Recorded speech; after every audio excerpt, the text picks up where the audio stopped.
Imagine this.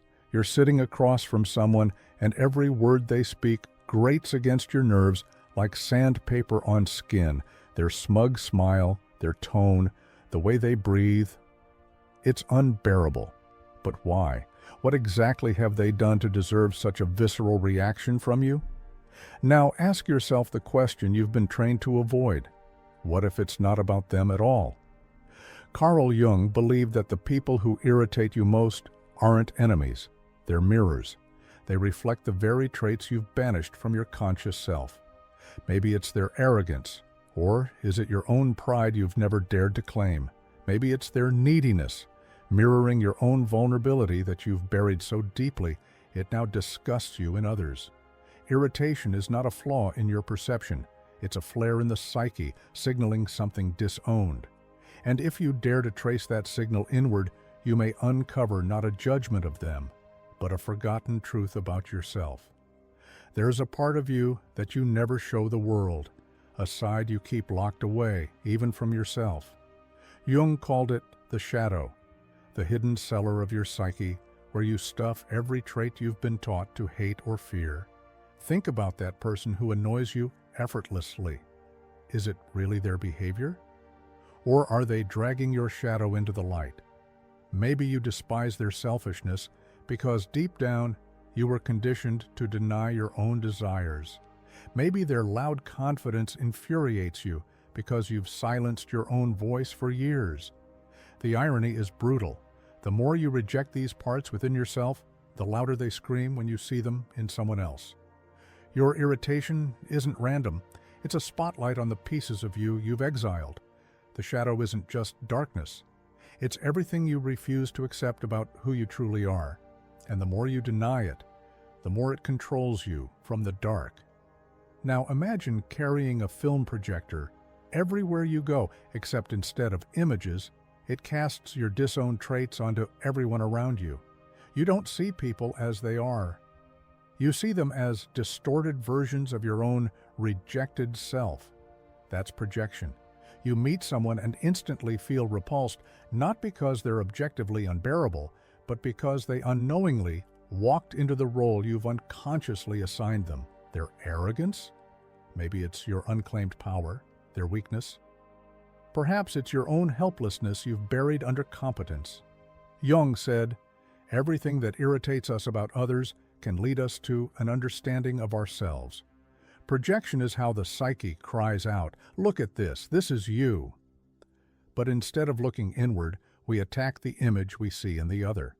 So the emotion festers, misunderstood, misplaced, inflamed, until we realize the person who irritates us isn't holding a mirror to mock us.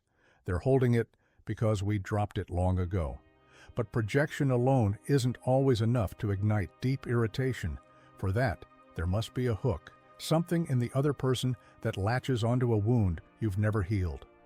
This is where complexes come alive. Complexes are emotional landmines laid down in childhood, buried in the unconscious.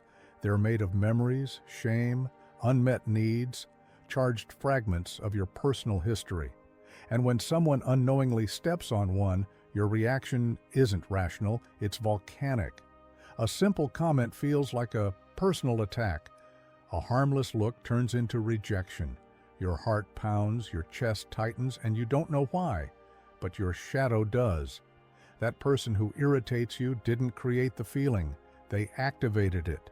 They touched the raw edge of an old scar.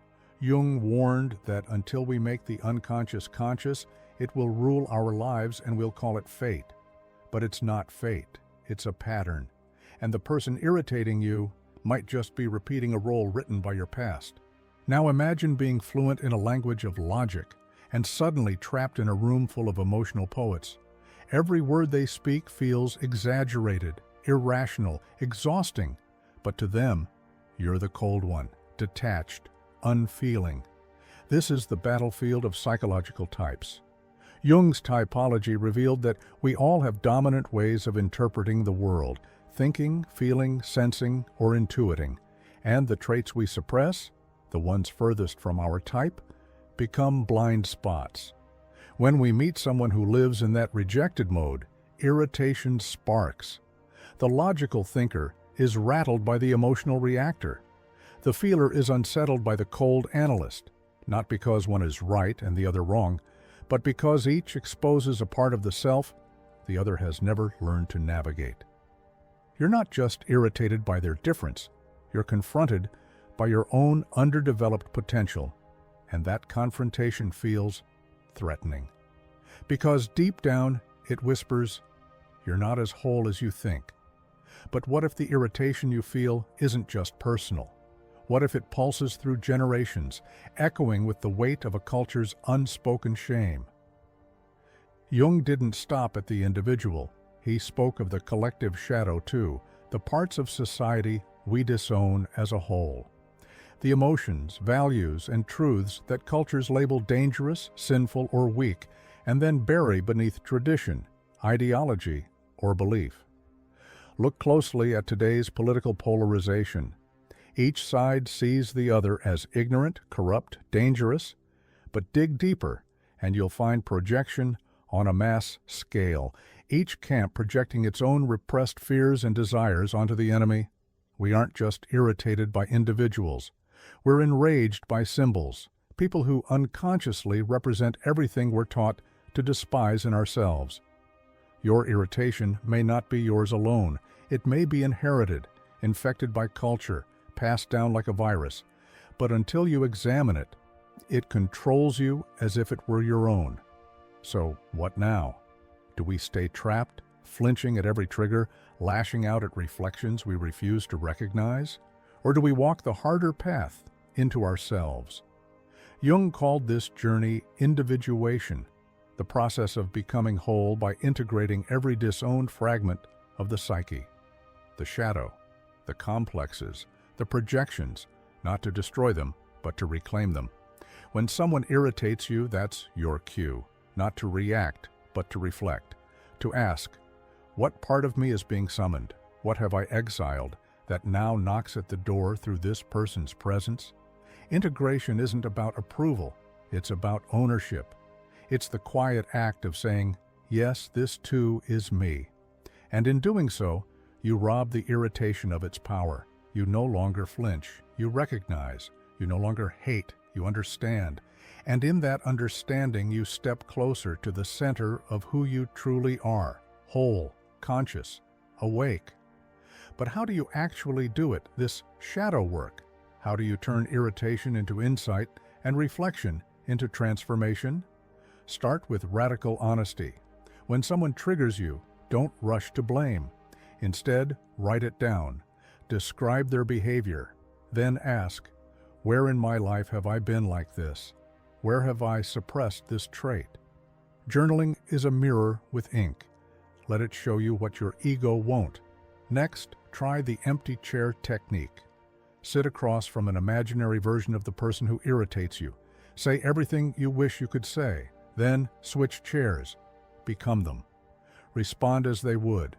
What emerges may shock you or set you free. Finally, practice embodying the trait safely. If arrogance bothers you, try speaking with unapologetic confidence. If passivity irritates you, explore stillness. You're not becoming them, you're reclaiming you. Shadow work isn't easy. It's confronting, humbling, and utterly liberating. Because the traits you fight most might be the keys to your growth. Now imagine what happens when you stop seeing your partner, your friend, or your colleague as the enemy, and start seeing them as a messenger. Irritation loses its venom when you understand the role projection plays in your relationships. Instead of snapping, you get curious. Instead of withdrawing, you lean in, not to them, but into yourself. The argument becomes an excavation. The tension becomes a trail. Each trigger becomes a signpost pointing to some buried truth you haven't yet claimed. When both people engage in this level of awareness, something profound unfolds. Conflict no longer divides, it reveals. Relationships shift from battlegrounds to arenas of transformation. Even if the other person never changes, you do. You respond, not react. You see clearly, not blindly. You grow instead of repeat. And sometimes the person who once irritated you most becomes your greatest teacher, not because they were right, but because they helped you find the part of yourself you left behind. So the next time someone gets under your skin, pause, not to silence the feeling, but to listen. What is this irritation trying to show you?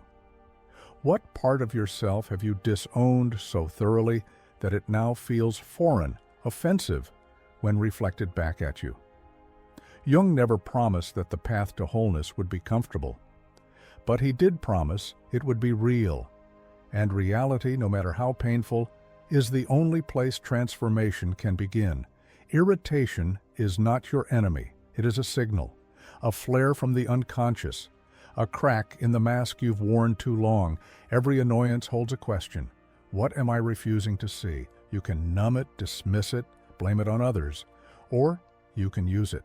Let irritation become your compass. Let it guide you to the exiled places within. And if you're brave enough to look, you may find not a flaw in them, but a missing piece of you.